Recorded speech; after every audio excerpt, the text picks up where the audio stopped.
Good morning, children. How are you, children? Hope you all are fine. Yes. Children, this season is rainy season, isn't it? Every day rain is falling. Yeah, rainy days are there. So, in EVS, we studied rainy season, isn't it? Which type of cloth you are wearing nowadays? If you have to go out for some work, yes, you wear what? Raincoat. Yes na, you take umbrella and you wear gum boot also, isn't it? अगर आप बाहर जा रहे हैं किसी काम से, ज़रूरी काम है और आपको बाहर निकलना पड़ रहा है, तो इन रेनी डेज़ में आप क्या करते हैं? आप रेन कोट पहनते हैं, गम बूट पहनते हैं और अपने साथ अम्ब्रेला कैरी करते हैं, इज़ इट? है ना? लिसन चिल्ड्रन, इन रेनी डेज़ में अपने आप को प्रोटेक्शन में भी रखना बहुत ज़रूरी होता है. सो आप जो हैं वो इसमें बारिश में कोशिश करेंगे कि आप ना भीगे. यस, ठीक है. बार बार वेट होने से क्या होता है? बीमार होने के चांसेस रहते हैं. ऑल राइट, ठीक है. Now come to the class. This is our English class, not EVS class. ये हमारा English class है. Okay children, so इसमें हम लोग आज English practice करेंगे. All right, we will do English practice. And in English practice, first of all, we will do I will explain you page number 22. Okay children, page number 22. And in page number 22, what you have to do? Make a sound chain by writing 2 rhyming words for each word. You can take the help from the help box. Look, there is a help box you can see in the page. Yes, some words are written there. You can take help from the help box. You have to rhyme the word. Okay, from first word you have to rhyme 2 word more. Yes, 2 और word को आपको rhyme करना है पहले word को देखते हुए. And you can take help from the help box. In help box, some words are written there. I'm reading the words. Okay, preach, P-R-E-A-C-H, preach. Then catch, C-A-T-C-H, catch. Then reach, R-E-A-C-H, reach. R-E-A-C-H, reach. Okay. Patch, P-A-T-C-H, patch. P-A-T-C-H, patch. Rich, R-I-C-H, rich. Then pitch, P-I-T-C-H, pitch. P-I-T-C-H, pitch. Lunch, L-U-N-C-H, lunch. L-U-N-C-H, lunch. Crunch, C-R-U-N-C-H, crunch. C-R-U-N-C-H, crunch. So these are 8 words. Okay, and 4 questions are there. 2 each you have to fill rhyme with the given word. Okay, ठीक है. जो word दिया हुआ उससे 2 को हर में आपको rhyme कराना है. पहला जो है, this is ditch. डिच से क्या राइम करेगा चिल्ड्रन? आप स्पेलिंग देखिए, लास्ट में CH साउंड लग रहा है. यस, तो कहाँ कहाँ CH है? सब में CH है. ओके, उसके पहले T भी है, TCH. तो देखते हैं कहाँ कहाँ पे TCH है और क्या मैच करेगा. डिच के साथ I think pitch, PITCH, pitch match कर रहा है ना. Ditch, pitch. और क्या हो सकता है? पढ़ के देखिए. लंच हो सकता है क्या? Ditch, pitch, lunch? नो. फिर डिच, पिच, क्रंच हो सकता है? नहीं, ये भी सूटेबल नहीं है, राइम नहीं कर रहा. Then ditch, pitch, rich. Yes, the both words are rhyming with ditch, pitch and rich. Yes na? So हम इसको कैसे कंप्लीट करेंगे इस चेन को? Ditch, pitch, rich. Alright, ditch, pitch, rich. Second word teach, TEACH, teach. Teach के साथ क्या हो सकता है? प्रीच हो सकता है, I think. Teach and preach. Yes, तो preach, PREACH, preach. Teach and preach are rhyming. Yes, so teach, preach. और थर्ड क्या हो सकता है? रिच तो हमने लिख दिया. और क्या हो सकता है? कैच हो सकता है क्या?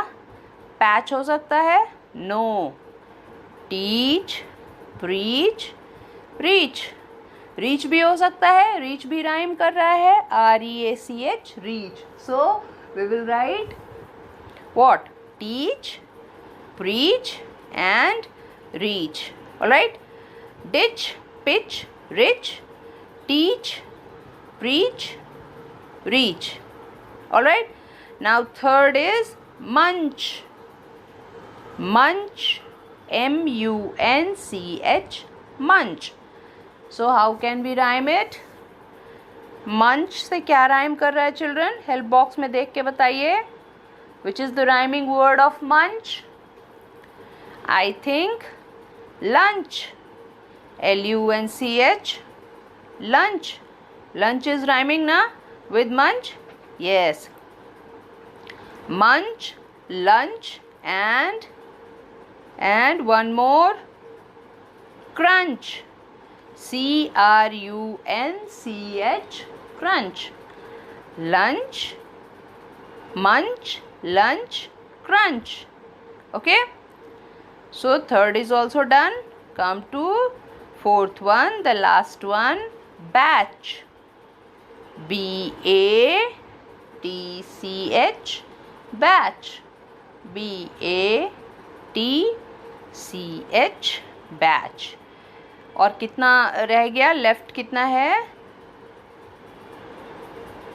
Batch, patch. PATCH, patch. Patch is rhyming with batch. Yes. So batch, patch and catch. CATCH, catch. Yes, batch, patch and catch. So सारे राइमिंग्स हमने सब कर लिया, सबको राइम कर लिया. पहला क्या था? Ditch, pitch, rich. सेकेंड क्या था? Teach, preach, reach. Yes. Third was मंच, lunch, crunch. And fourth, batch, patch and catch. So all is solved. Yes, पूरा हो गया. ये हमारा पेज नंबर 22. आपको इंस्ट्रक्शन दे दिया कैसे बनाओगे आप. ठीक है, तो आप इसको कंप्लीट करें. Now page number 25. या पेज नंबर 25 बिकॉज 23 हमने पहले ही किया हुआ है. Okay, page number 25. So let's do it children. What we have to do in page number 25? See the picture and select one sentence out of 3 that matches the picture. I'm repeating the question. See the picture and select one sentence out of 3 that matches the picture. You have to see the picture first. Okay? आपको पहले picture देखना है, उससे आपको थोड़ा सा idea मिल जाएगा. उसके बाद 3 sentences, there are 3 sentences here, उसमें से जो सूट करता है उस पिक्चर के साथ उसको आपको टिक लगाना है. ओके, ठीक है. In first picture you can see there is a boy. Yes, आप देख सकते हैं एक बॉय है. ठीक है, इसके बारे में क्या लिखा है हम लोग पढ़ लेते हैं, फिर पता लगेगा कि कौन सा सेंटेंस जो है वो सही बनेगा इस बच्चे के लिए. The name of this boy is Nitin. Nitin. Nitin. Okay, the name of this boy is what? Nitin. All right. Nitin is a thin boy. Thin. Thin. Thin. What is the meaning of thin? Dubla. Patla. Yes.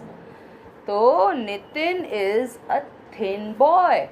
Second is Nitin is a short boy. S-H-O-R-T, short boy. Nitin is a short boy. S-H-O-R-T, short boy. Short means chota.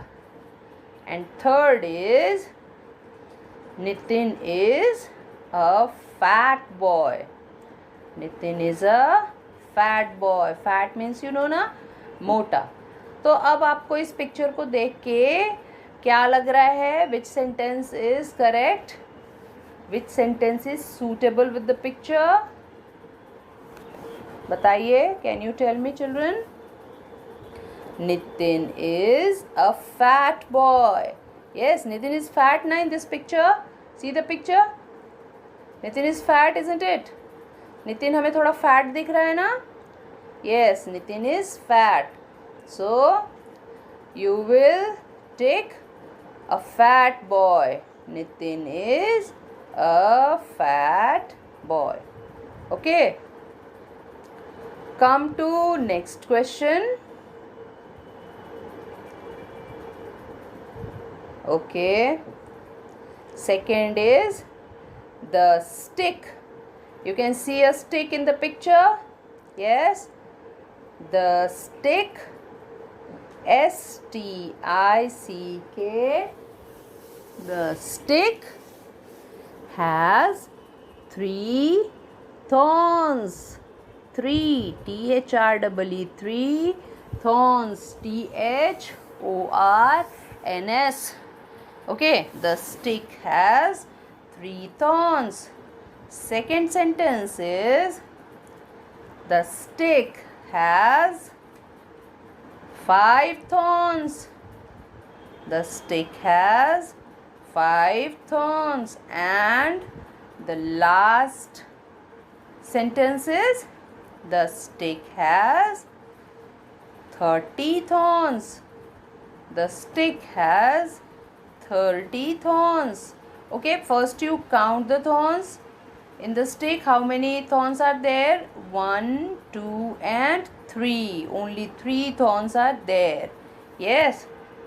Yes na? Only 3 thorns are there. So what will you write? Which sentence is correct? The stick has 3 thorns. Isn't it? जिसमें 3 है वही सही होगा ना, क्योंकि stick में तो 3 thorns ही हैं. So you will write, you will tick the stick has 3 thorns. All right children? ठीक है? Okay, last question. See, a pot is here. Yes. And a crow is here. आपने वो कहानी सुनी है ना, थर्स्टी क्रो वाली, जिसमें क्रो को काफ़ी प्यास लगी थी. वो यहाँ वहाँ उड़ रहा था पानी के तलाश में. फिर क्या हुआ, उसको घड़े में थोड़ा सा पानी नज़र आया था, है ना, लेकिन वहाँ तक उसकी बीक नहीं पहुँच रही थी. तो उसने क्या किया था, उस पॉट में छोटे छोटे पेबल्स, कंकड़ उठा के डाले थे, है ना. तो पानी का लेवल जो है वो ऊपर आ गया था और क्रो ने क्या किया था, पानी पी लिया था, है ना. यस, क्रो थर्स्टी तो था लेकिन क्लेवर भी था. यस ना. चलिए इस क्वेश्चन को भी कर लेते हैं. Last question. The crow is hungry. The crow is thirsty. The crow is flying. Which is the correct one? First of all, hungry means hungry. H-U-N-G-R-Y. Hungry means what? Can you tell me children, what is the meaning of hungry? HUNGRY, hungry. Hungry means भूखा. तो क्या crow भूखा था?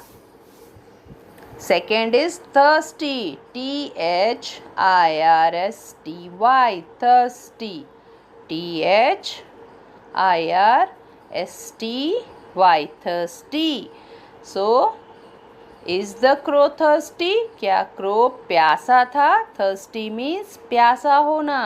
hungry means भूखा होना. thirsty means प्यासा. तो क्या क्रो thirsty था? And third is flying, FLYING. क्या कौवा उड़ रहा था? flying means उड़ना. तो क्या कौवा उड़ रहा था? अब आप बताइए तीनों में से कौन सा आंसर करेक्ट है? क्रो तो प्यासा था ना. So answer will be the crow is thirsty. The crow is what? thirsty. Yes, कौवा जो था वो प्यासा था. सो आपको दोनों का दोनों बता दिया मैंने पेजेस. ओके, एक्सप्लेन कर दिया. Now you can do. It is easy for you now. ठीक है, आप कर सकते हैं, आराम से कर लीजिए चिल्ड्रन. ठीक है, फिर मुझे भेज दीजिए चेक करने के लिए. Okay, so try to do this. Alright, thank you.